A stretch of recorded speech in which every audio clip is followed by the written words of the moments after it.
서 예수님 이름으로 기도드립니다. 아멘. 할렐루야. 한 주 은혜 안에 잘 지내셨습니까? 네. 지난주에는 우리가 코로나로 인하여서 함께 예배를 드리지 못하였습니다. 각 가정에서 온라인으로 예배를 드렸습니다. 이렇게 예배를 드리면서 저도 이제 가정에서 예배를 드렸었는데요. 제가 일주일 동안 집에서 있으면서 또한 열흘 이렇게 시간이 지나면서 들었던 그러한 생각이 무엇이냐 하면 예수님 믿는 사람이라 그래갖고 코로나가 빗나가는 것은 아닙니다. 그렇죠? 예수님 믿는다라고 해도 코로나는 걸릴 수가 있습니다. 우리가 고난이라고 하는 것, 여러 가지 환난이라고 하는 것을 믿는 사람도 당할 수가 있습니다. 그러나 이 고난의 때, 질병의 때 우리가 깨달아야 될 것이 무엇일까요? 그것은 질병 자체에 대한 그러한 것도 있지만 이 질병과 여러 가지 고난과 환난을 통하여서 하나님이 우리에게 깨닫게 하시고자 하는 것은 이 세상이 전부가 아니라 정말로 주님만이 우리의 전부라는 것을 우리에게 깨닫게 하는 시간이 바로 이 고난과 질병의 때임을 기억하시기를 축원합니다. 우리가 이것을 분명히 알아야 됩니다. 우리가 이 세상이 전부라는 거 우리가 건강할 때에는 생각하고 살아갈 때가 얼마나 많습니까? 우리가 속아 넘어갈 때가 너무나도 많아요. 그러나 우리의 육신이 연약해지고 때로는 우리의 여러 가지 의지와 마음이 연약해질 때, 그러나 우리의 전부는 이 세상이 전부가 아니라는 것을 하나님이 그때에 우리에게 분명하게 보여주십니다. 저도 사실은 이 시간을 보내면서 그러한 생각을 하면서 보냈습니다. 정말로 하나님이 나의 전부가 되어주시는구나. 우리 코끝의 호흡을 한순간 걷어가시게 되면 우리가 어디에 서겠습니까? 이 세상에 서는 자들이 아닙니다. 우리는 하나님 앞에 서며 하나님을 마주하게 될 자로서 우리가 살아가게 될 것이라는 것을 기억하십시오. 특별히 그러한 것들을 하나님께서 깨닫게 하시기 위하여서 이 세상 여러 상황 가운데 하나님이 우리를 처하게도 하세요. 우리가 계속적으로 아브라함의 그러한 인생을 통하여서, 특별히 아브라함의 인생이라고 하지만 믿음의 조상이라고 하는 이 아브라함을 어떻게 하나님이 믿음의 그러한 사람으로 만들어 가시는가라는 것을 중심으로 우리가 말씀을 보고 있습니다. 그런데 우리가 이 아브라함의 모습을 보다 보면 아브라함이 믿음의 조상이라고 해서 항상 하나님 앞에서 똑바로 올바른 길에만 있었던 것이 아닙니다. 때때로 아브라함도 실수하고 잘못을 할 때도 있었습니다. 오늘 말씀도 사실은 그러한 말씀의 한 부분입니다. 우리가 지난주 말씀을 통하여서는 하나님이 아브라함에게 주셨던 두 가지의 그 약속을 다시 주시는 것을 우리가 보았습니다. 첫 번째는 자손에 대한 약속을 하나님께서 다시 확신시켜 주셨고요. 두 번째는 땅에 대한 약속을 확신시켜 주셨습니다. 이것을 무엇을 통해서 분명하게 확증하여 주셨습니까? 언약을 세우는 것을 통하여서 하나님이 확증하여 주시는 것입니다. 이 짐승을 버려놓고 그 사이로 지나간다. 이것은 반드시 지키는 그러한 언약이라는 겁니다. 반드시 이루어질 것이다라는 게 바로 하나님이 아브라함과 언약을 세우신 목적입니다. 자녀를 주시고 또한 땅을 주시겠다라는 그 약속을 분명히 아브라함에게 주셨습니다. 그러니까 아브라함은 이 하나님의 이 약속 가운데, 확신 가운데에 믿음을 가졌습니다. 주님이 나에게 자녀도 주시고 또한 주님이 나에게 비록 내 때는 아니지만 우리 자녀의 때에 이러한 땅도 주시겠구나라는 것을 분명히 확신하게 됩니다. 그런데 그 확신 가운데에 오늘 말씀을 보게 되면 아브라함과 이 약속을 받았던 사레가 실수하는 장면이 나옵니다. 왜 이러한 그 확신을 받았음에도 불구하고 그가 그 실수를 하는 그러한 장면이 나올까요? 오늘 1절 말씀을 보게 되면 아브라함의 아내 사레는 출산하지 못하였다라는 그러한 말씀으로 시작하고 있습니다. 분명히 하나님이 자녀를 주실 거다라는 그런 확신을 분명히 갖고 있습니다. 그런데 문제는 무엇이에요? 사레가 출산하지 못합니다. 임신하지 못하였습니다. 이런 일을 당하게 되면 우리는 보통 어떻게 행동을 하곤 합니까? 어떻게 우리가 이러한 상황을 판단하고 결정하고 우리가 행동합니까?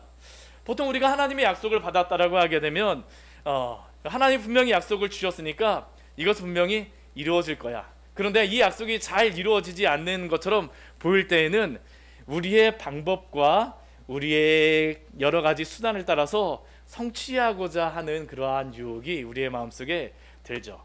오늘 말씀이 딱 그 말씀입니다. 이러한 상황 속에서 사라가 가만히 생각해 보니 자신에게 한 애굽 여종이 있는데 그녀의 이름이 무엇이라고 오늘 말씀하고 있습니까? 하갈이라고 말씀합니다. 아마 이 여종은 이전 애굽에 내려갔을 때에 바로가 아브라함과 사라에게 준 여종이었을 것입니다. 그리고 사라는 이 여종을 무엇을 하기로 결정을 했냐 하면 아브라함에게 첩으로 주기로 결정합니다. 그래서 오늘 2절 말씀을 보게 되면 사라가 아브라함을 불러서 말을 해요. 여호와께서 내 출산을 허락하지 아니하셨으니 원하건대 내 여종에게 들어가십시오. 혹 그로 말미암아서 자녀를 얻을 수도 있지 않겠습니까? 그리고 아브라함은 어떻게 할까요? 사라의 말을 아주 잘 듣습니다. 그런데 사랑하는 성도 여러분, 이렇게 결정하고 행동하는 것이 하나님이 창세기 15장에서 아브라함에게 언약을 주시고 그 약속을 주신 이유일까요? 이렇게 자녀를 얻게 하는 것이 하나님이 그 약속을 주신 이유일까요? 이렇게 자녀를 얻게 하기를 하나님이 원하셨을까요? 아닙니다. 우리는 이것이 옳지 않다라는 것을 압니다. 그런데 사라는 왜 이러한 생각을 하고 이러한 결정을 하고 아브라함은 왜 사라의 말을 들었을까요? 이것이 참 재미있는 그러한 말씀입니다. 우리가 창세기 우리 앞에 15장 말씀을 보게 되면 3절 말씀에 보면 아브라함이 하나님께 이렇게 이야기해요. 주께서 내게 씨를 주지 아니하셨으니 내 집에서 길린 자가 내 상속자가 될 것이니이다. 아브라함의 그 종이었던 그 상속자, 그 사람을 통하여서 나의 상속자를 삼을 것입니다라고 이야기합니다. 근데 하나님께서 아브라함에게 무엇이라고 말씀하세요? 아니다라고 말씀하세요. 그 사람이 내 상속자가 아니라 누가 내 상속자가 되리라고 말씀하십니까? 내 몸에서 날 자가 내 상속자가 되리라라고 말씀하셨습니다. 그런데 이 말씀을 잘 우리가 보게 되면 내 몸에서 날 자가 내 상속자가 되리라고 하셨지, 여기에 사라의 몸에서 날 자가 내 상속자가 되리라라고 말씀하시지는 않으셨습니다. 그러니 이들은 지금 어떻게 하는 겁니까? 하나님이 약속하여 주신 그 말씀을 가지고 나름대로 자신들이 이 말씀을 해석하고 적용하는 일들을 하고 있는 겁니다. 그래, 아브라함의 몸에서 날 자가 상속자가 되리라고 하셨지 내 몸에서 날 자가 상속자라고 되리라고 말씀하시지는 않은 것 같아. 그러니 하나님의 말씀이 이루어지도록 나의 종인 하갈을 아브라함에게 첩으로 주어서 아들을 얻게 하자. 이게 바로 사라가 가졌던 그러한 생각이었습니다. 한편으로는 이렇게 생각하면서 나름대로는 마음이 어땠을까요? 뿌듯했을 수도 있습니다. 그렇죠? 뿌듯했을 거라고 저는 생각합니다. 아, 나와 같은 그러한 사람이 어디 있어. 하나님이 아브라함에게 주신 이 약속을 성취하기 위해서 나만 한번 꾹 참으면 되지. 이렇게 자식을 얻으나 저렇게 자식을 얻으나 꼭 하나님이 나를 통하여 자식을 주시겠다라고 하신 적이 없으니 이 방법도 괜찮은 것 같아. 그리고 아브라함도 이렇게 결정한 사라의 그러한 결정에 대하여서 동의합니다. 이미 가나안 땅에 들어온 지 10년이나 지난 상황입니다. 이것이 하나님의 뜻일지도 몰라. 나에게 자녀를 준다라고 말씀하셨으니. 그리고 그들은 이렇게 결정을 하고 선택을 합니다. 그런데 이들의 잘못이 무엇일까요? 사라와 아브라함은 하나님의 약속을 기다리지 못하고 자신들 스스로 하나님의 성취를 이루고자 하였던 것이 바로 오늘 이 말씀을 통하여서 볼 수 있는 아브라함과 사라의 그러한 죄의 모습이라고 할 수 있습니다. 여호와께서 내 출산을 허락하지 아니하셨으니 사례는 하나님이 그 약속을 이루실 수 없다라고 스스로 판단하여 버렸고, 마침내는 자신이 합리적이고 이성적인 방법으로 하나님의 약속을 스스로 성취하고자 하는 것이 바로 사례의 그러한 결정입니다. 그런데 사실 이러한 판단과 결정은 우리들도 흔하게 결정하는 그러한 결정이며 판단 아닙니까? 하나님의 말씀과 그 뜻이 있음에도 불구하고 우리는 하나님의 말씀을 기다리지 못하고 인내하지 못하곤 하지 않습니까? 우리는 하나님의 뜻과 계획을 믿음으로 참아 기다리지 못하고 우리가 하나님의 뜻을 곡해하곤 합니다. 하나님께서 아브라함과 사례를 통하여 자녀를 주시는 약속이 아니라고 한다면, 그런데 우리가 잘 생각해 보십시오. 왜 하나님이 바로가 사례를 부인으로 삼으려고 했을 때 바로를 두렵게 하심으로 그의 아내가 되지 못하게 하십니까? 왜 하나님이 구해내십니까? 이들은 분명히 하나님의 뜻을 알 수 있음에도 불구하고 하나님의 뜻을 참아 기다리지 못하였던 겁니다. 우리도 이러한 실수를 할 때가 있지 않습니까?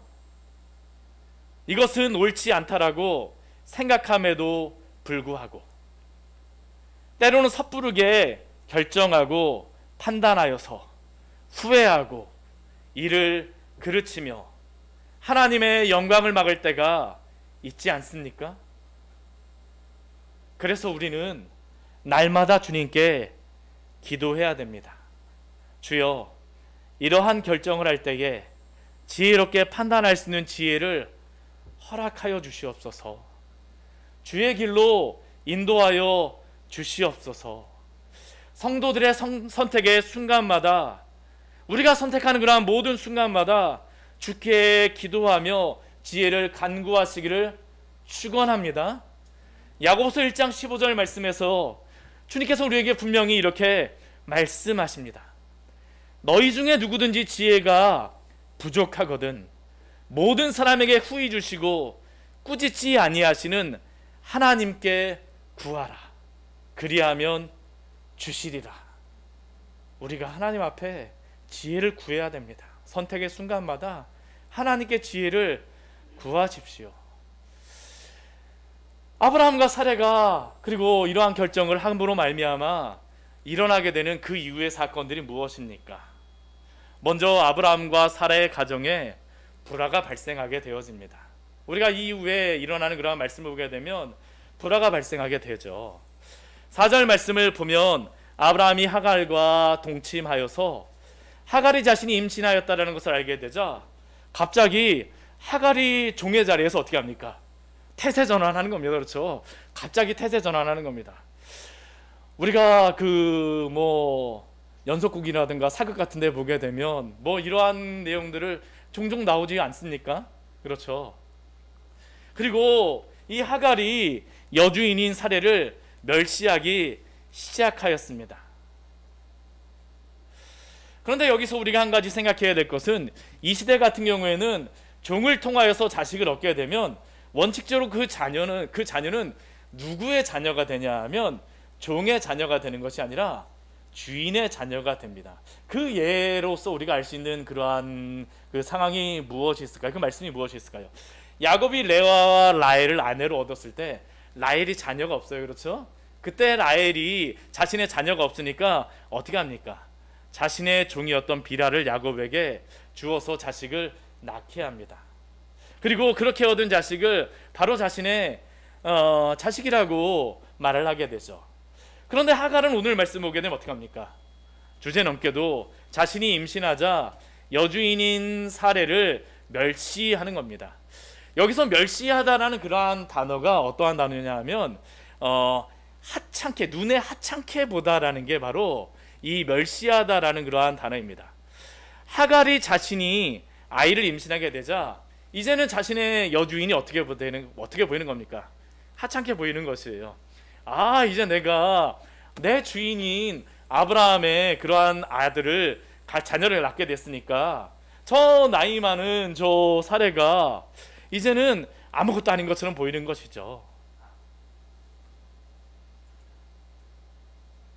그리고 이렇게 하갈이 사례를 멸시하였을 때에 사례는 어떻게 행동을 할까요? 오늘 말씀을 보게 되면 사례가 5절 말씀을 보면 아브라함에게 갑니다. 아브라함에게 가서 무엇이라고 이야기하냐면 내가 받는 모욕은 누가 받아야지 옳다라고 이야기를 합니까? 아브라함이 받아야 옳다라고 이야기를 합니다.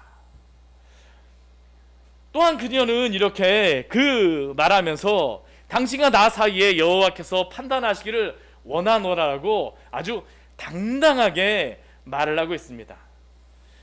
자신이 하갈에게 받는 멸시가 아브라함의 잘못이고 또한 하나님 앞에서도 그 사례는 스스로가 너무나도 당당한 것이죠.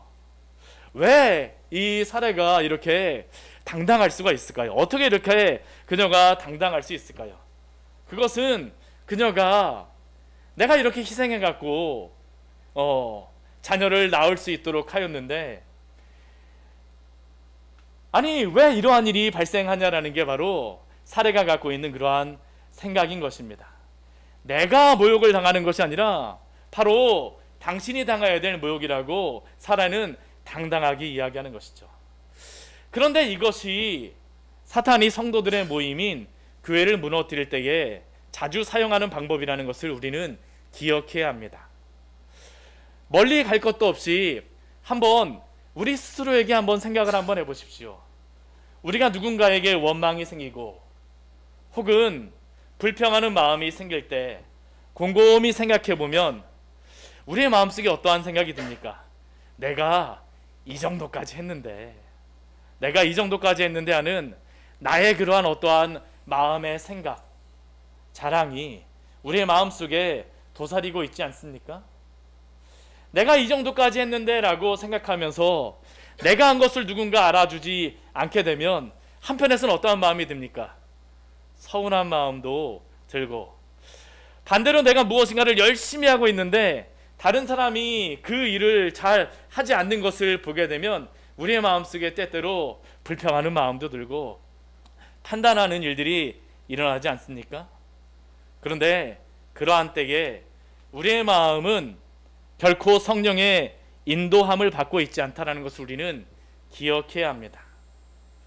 사탄은 반드시 우리의 교만한 마음을 틈타고 비집고 들어와서 교회를 무너뜨리고 성도를 무너뜨리곤 합니다. 그렇다고 하면 우리가 이러한 교만한 마음이 들 때 어떻게 행해야 될까요? 우리 누가복음 17장 10절 말씀에 보면 예수님이 우리에게 이렇게 말씀하십니다. 우리 말씀 같이 한번 찾아보도록 할까요? 누가복음 17장 10절의 말씀입니다.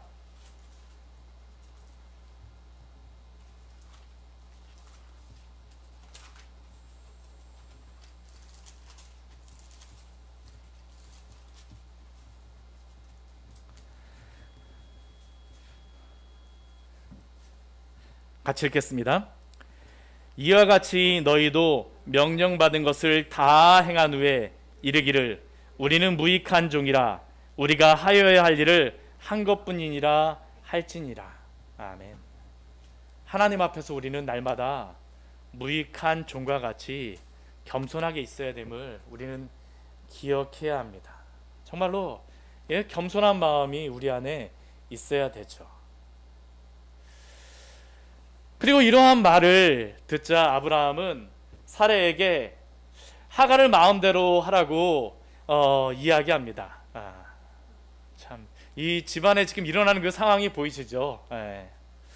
그러자 이번에는 사레가 어떻게 할까요? 너가 나를 멸시했지 라고 하니까 이 사레가 이제는 하갈을 학대하고 하갈은 사레 앞에서 도망합니다. 하갈이 자신의 주인인 사례를 멸시하였기 때문에 이런 일을 당하게 되는 것입니다. 그런데 이렇게 사례가 사례에게서 하갈이 도망하였을 때 오늘 말씀을 보면 놀라운 일이 벌어지게 되어지죠. 그것은 바로 여호와의 사자가 광야의 샘물 곁 술길 샘 곁에서 하갈을 만나 주셨습니다. 술길은 어떠한 길이냐면 성경에 보게 되면 우리 술길이라는 그러한 길이 나오게 되는데 이것은 가나안에서 그 애굽으로 내려가는 가장 빠른 길입니다. 그러니까 하갈은 자신이 학대를 받자 어떡할까요? 자신의 고향으로 다시 돌아가려고 하는 겁니다. 그런데 그때 여호와의 사자가 하갈을 찾아가 주셨습니다. 우리가 성경 말씀에 보게 되면 여호와의 사자가 우리 창세기 말씀에 보면 종종 나오곤 합니다. 근데 이 여호와의 사자는 전통적으로 어떻게 우리가 생각을 하냐 하면 그냥 천사로 생각하지 않고 여호와의 현현으로서 생각을 합니다. 성육신하신 예수님은 아니지만 이 땅에 성육신하시기 전에 오신 예수님으로 생각합니다. 그리고 임신한 채로 가던 그녀에게 여호와의 사자가 가셔서 질문하세요. 무엇이라고 질문하십니까? 우리 8절의 말씀입니다. 우리 같이 한번 읽어보도록 할까요? 우리 8절 말씀입니다. 이르되 사라의 여종 하갈아 내가 어디서 왔으며 어디로 가느냐? 그가 이르되 나는 내 여주인 사례를 피하여 도망하나이다. 여기 여호와의 사자가 지금 하갈에게 질문합니다. 내가 어디서 왔으며 어디로 가느냐? 그런데 여호와의 사자가 지금 하갈이 어디서 왔고 어디로 가는지 몰라서 지금 질문하는 것일까요?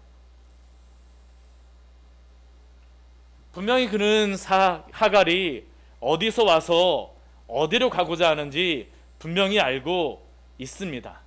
그럼에도 불구하고 왜 이렇게 질문을 합니까? 하갈에게 말씀할 분명한 말씀이 있기 때문입니다.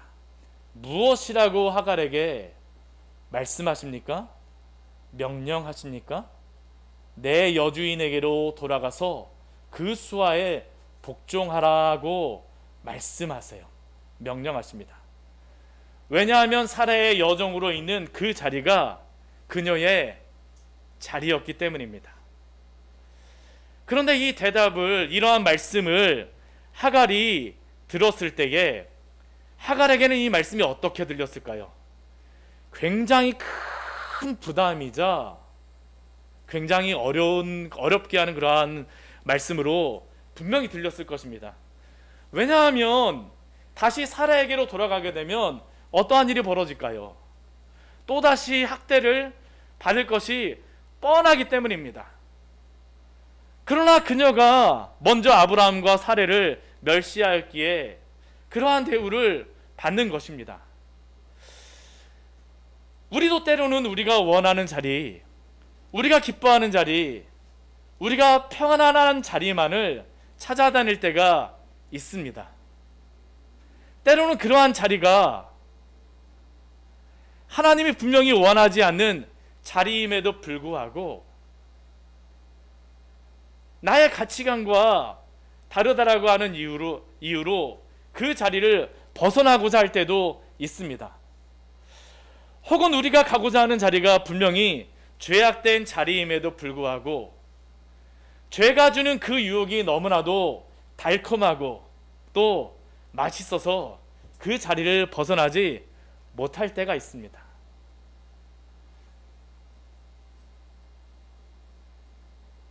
혹은 우리가 있어야 할 자리임에도 불구하고 때로는 나만 손해보는 것 같고 때로는 내가 그 자리에 있으면 어떤 사람에게 이용을 당하는 것처럼 여겨지기도 해서 그 자리를 떠나는 경우도 있습니다. 그러나 우리가 기억해야 할 것은 우리가 우리의 입맛에 맞는 편안한 자리만 찾아다닌다라고 하면 우리는 하나님이 주시는 평안한 자리는 잃어버릴 수 있다는 그러한 사실입니다. 하나님이 정말로 우리에게 축복하고자 하는 자리를 우리는 한순간에 죄악된 마음과 불평과 불만으로 잃어버릴 수 있다는 그러한 사실을 기억하십시오. 비록 하갈에게 사례의 여종으로 있는 그 자리가 그녀에게 편안한 자리는 아니었을지라도, 그러나 아브라함과 사레와 함께 있는 그 자리가 그녀에게는 벌을 받는 자리처럼 여겨질 수도 있지만, 손해보는 자리로 생각될 수도 있지만, 그러나 주님이 보시기에 그 자리는 분명히 하갈이 머물러야 될 자리였습니다. 그리고 그 자리가 바로 하갈에게는 복된 자리요 평안한 자리였기에 되돌아가서 복종할 것을 명령하신 것입니다. 물론 이후의 말씀을 보게 되면 하갈은 다시 아브라함과 사라에게서 떠나게 됩니다. 그러나 지금은 아닙니다. 그녀는 아브라함과 사라의 밑에서 복종하며 있어야 했습니다. 왜 그럴까요? 본질적으로 아브라함이 바로 복의 통로가 되기 때문입니다. 하나님이 그 하갈을 지금 찾아가신 이유는 아브라함의 자녀를 하갈이 갖췄기 때문입니다. 우리 사랑하는 귀한 우리 광야의 샘교회 성도님들이여, 이 세상의 편안한 자리를 추구하는 것이 아니라 하나님의 은혜가 있는 평안의 자리를 따라가시기를 축원합니다. 저는 특별히 우리 광야의 샘교회가 이런 복된 자리가 되기를 기도합니다. 오늘 말씀을 보게 되면 이 여호와의 사자가 나타나는 그 장소를 어디라고 말씀하고 있습니까? 광야의 샘물곁이라고 이야기합니다. 광야의 샘입니다. 광야의 샘. 제가 이 말씀을 보면서 우리 교회가 정말로 하갈도 와서 쉬어갈 수 있는 곳이 바로 광야의 샘입니다. 광야에서는 사실은 길을 다 잃어버린 것 같아요. 방법도 없는 것 같습니다. 그런데 광야의 샘물 곁이야말로 영혼을 살리는 곳입니다. 여호와의 약속이 있는 자리입니다. 하나님의 약속을 붙드십시오. 성도가 붙들어야 될 것은 무엇일까요? 본질적으로는 그리스도를 붙드는 것입니다.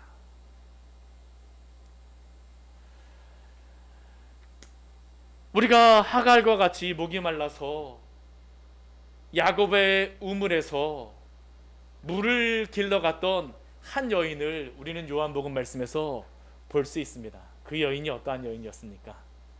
사마리아 여인이었었죠. 오늘 하갈과 동일한 그러한 모습입니다. 그런데 이 사마리아 여인에게 예수님이 무엇이라고 말씀하십니까? 우리 말씀 같이 한번 찾아보도록 할게요. 우리 요한복음 우리 4장 13절과 우리 14절 말씀입니다. 요한복음 4장 13절 14절 말씀입니다. 같이 읽겠습니다.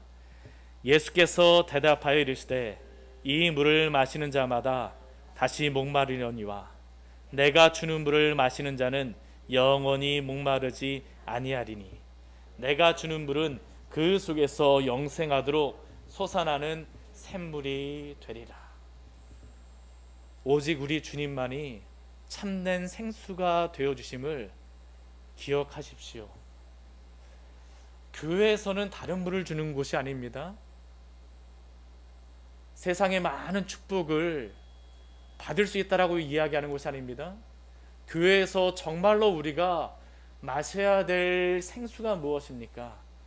그리스도가 주시는 그 샘물만이 우리의 가라앉은 영혼을 살릴 수 있습니다. 우리의 이 갈증을 해결할 수 있는 것은 오직 우리 주 예수 그리스도로부터만 옴을 기억하십시오. 그리스도의 다른 모든 샘은 짠물이요 바닷물과 같다라는 것을 기억하시기 바랍니다. 그렇기에 이 광야의 샘물 곁에서 날마다 목을 축이시며 그 갈증을 해결하시기를 축원드립니다. 하나님이 우리를 축복해 주세요. 우리의 목마른 영혼을 채워주십니다. 그러나 하갈에게 이러한 어려운 것만 하나님께서 말씀하신 것이 아니죠. 오늘 말씀을 보게 되면 하나님이 하갈에게 그 내 여주인에게 돌아가서 복종하라라고 말씀하시고 나서 무엇이라고 또 약속을 주십니까? 우리 10절 말씀 보게 되면 하갈에게 놀라운 그 축복을 주십니다. 10절과 11절 말씀 같이 한번 읽어보도록 할까요? 여호와의 사자가 또 그에게 이르되 내가 내 씨를 크게 번성하여 그 수가 많아 셀 수 없게 하리라. 여호와의 사자가 또 그에게 이르되 내가 임신하였은즉 아들을 낳으리니 그 이름을 이스마엘이라 하라. 이는 여호와께서 내 고통을 들으셨음이니라. 우리 창세기 16장 10절 말씀은 굉장히 중요한 말씀입니다. 사실은 이 약속은 누구에게 주셨던 약속일까요? 아브라함에게 주시는 약속입니다. 근데 이 아브라함에게 주시는 약속을 누구에게 주시냐면 하갈에게 줍니다. 사라에게도 이 약속을 직접적으로 말씀하지 않으셨어요? 하갈에게 주세요. 왜 그럴까요? 아브라함의 자손을 하갈이 가졌기 때문이죠. 내 씨를 크게 번성하여서 그 수가 많아 셀 수 없게 하리라라고 약속하여 주세요. 또 무슨 약속을 주십니까? 하갈이 낳는 그러한 자녀의 이름을 여호와의 사자가 아예 알려주십니다. 우리 이름 지으려고 얼마나 그 고민을 많이 합니까? 정말 이름을 무엇으로 지어야 되나 자녀 낳게 되면. 근데 하갈은 걱정할 필요가 없었어요. 하나님이 무엇이라고 주십니까? 이스마엘이라고 주십니다. 이 이스마엘이라고 하는 이 뜻이 무엇이냐 하면 이게 그 이스마가 이게 샤마라는 그러한 단어가 있습니다. 이게 듣다라는 그러한 의미입니다. 그리고 엘이 하나님이라는 뜻입니다. 하나님이 들으셨다라는 게 바로 이스마엘이라는 그러한 의미입니다. 하나님이 광야에서 그 하갈의 그러한 소리를 들으셨습니다. 하나님께서 하갈을 보고 계세요. 그러니까 하갈이 지금 이 하나님이 이렇게 나타나셔서 이렇게 이름을 지어주셨을 때 하갈이 고백하는 게 13절의 말씀입니다. 우리 13절 말씀 같이 한번 읽어보도록 할까요? 하갈이 자기에게 이르신 여호와의 이름을 나를 살피시는 하나님이라 하였으니 이는 내가 어떻게 여기서 나를 살피시는 하나님을 배웠는고 함이라. 하갈이 깨달은 것이 바로 그것이죠. 여호와께서 나를 살펴주시는구나. 이스마엘, 하나님이 이 고난 가운데서 나를 들어주시는구나. 하나님이 나를 살펴주시는구나. 우리가 광야의 길을 갈 때 이것을 잊지 말아야 됩니다. 하나님이 오늘도 우리를 살피심을 기억하십시오. 하나님이 성도의 고통을 들으심을 기억하시기 바랍니다. 하나님이 오늘 이 말씀을 통해서 우리에게 주시는 놀라운 약속입니다. 그리고 오늘 이 광야의 샘의 이름을 무엇이라고 짓습니까? 우리 14절 말씀 보게 되면 부엘라 헤로이라고 짓습니다. 이 부엘이라고 하는 뜻이 우물이라는 그러한 의미고요. 이 그 라헤가 살아계신이라는 그러한 의미입니다. 그리고 로이라는 게 보다라는 그러한 의미입니다. 그러니까 이 우물의 이름이 어떤 의미냐면 살아계셔서 나를 보시는 그러한 우물이라는 겁니다.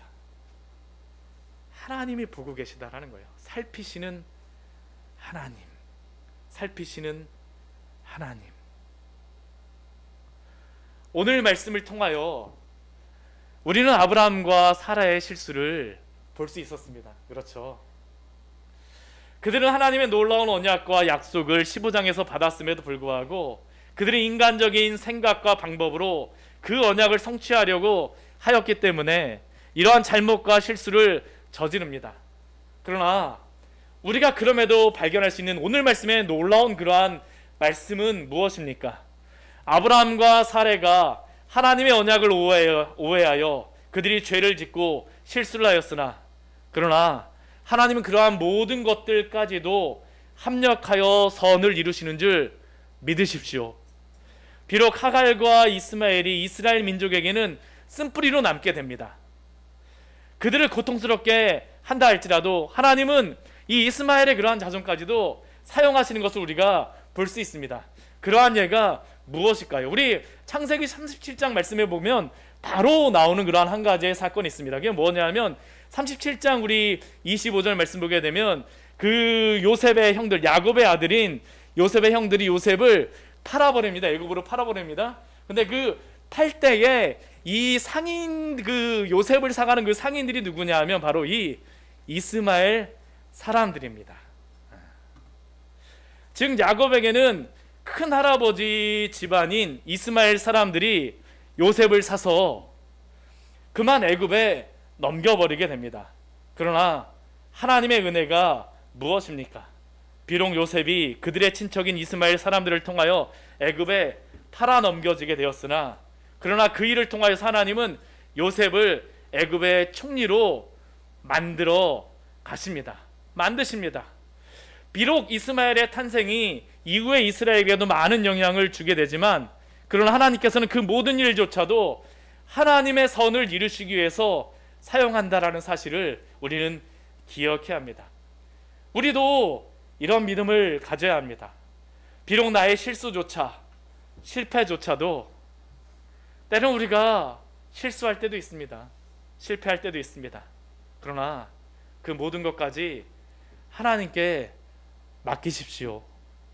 물론 우리가 일부러 실수를 하고 죄를 범해야 된다는 것은 아닙니다. 그러나 나보다 나를 더 잘 아시는 살아계시는 하나님께서, 살피시는 하나님께서 당신의 성도들을 가장 선한 길로 인도하여 주실 것을 믿으며, 우리가 이러한 실수를 저지른다라고 하면 우리가 분명히 회개해야겠지만, 하나님의 주권과 섭리 가운데에서 또한 하나님의 백성들을 포기치 않으시는 하나님을 바라보시기를 축원합니다. 우리가 가져야 될 믿음입니다. 또 우리는 이 말씀을 통하여 하갈과 같은 여인조차도 주목하시는 하나님을 알 수가 있습니다. 하나님은 비록 그녀가 애굽의 종이라 할지라도 하나님께서는 그녀가 아브라함의 자녀를 가졌다라는 그러한 이유로 그녀를 생각하시고 그녀의 자손에게 축복하여 주셨습니다. 그리고 이것은 예수 그리스도를 통하여 값주고 피주고 사신 하나님의 자녀를 또한 주시하시며 지켜보시며 보호하여 주신다는 것을 우리에게 분명히 보여주는 말씀임을 우리는 기억해야 합니다.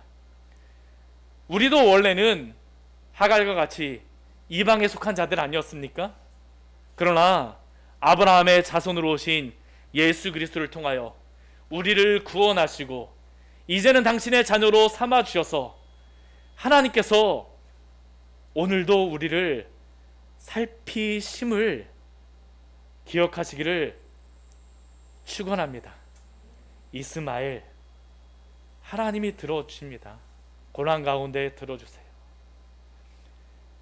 그리고 부엘라헤로이, 살아계신 하나님의 우물 가운데에 우리를 날마다 인도하심을 기억하십시오. 이사야서 43장 1절서부터 3절까지의 말씀을 오늘 읽고 나서 말씀을 마무리하기로 합니다. 우리 주님이 택하신 그러한 백성들에게 어떠한 약속을 주십니까? 우리 이사야서 우리 43장 우리 1절서부터 우리 3절까지의 말씀 우리 같이 한번 보도록 하겠습니다. 살피시는 하나님께서 오늘도 당신의 백성들을 붙들어 주십니다. 우리 이사야서 43장 1절서부터 3절의 말씀입니다. 같이 읽도록 하겠습니다. 야곱아, 너를 창조하신 여호와께서 지금 말씀하시느니라. 이스라엘아, 너를 지으신 이가 말씀하시니라. 너는 두려워하지 말라. 내가 너를 구속하였고 내가 너를 지명하여 불렀나니 너는 내 것이라. 내가 물 가운데로 지날 때에 내가 너와 함께할 것이라. 강을 건널 때에 물이 너를 침몰하지 못할 것이며 내가 불 가운데로 지날 때에 타지도 아니할 것이요 불꽃이 너를 사르지도 못하리니 대저 나는 여호와 내 하나님이요 이스라엘의 거룩한 이요 내 구원자임이라. 아멘. 하나님이 당신의 백성들을 오늘도 살피십니다. 같이 기도하도록 하겠습니다.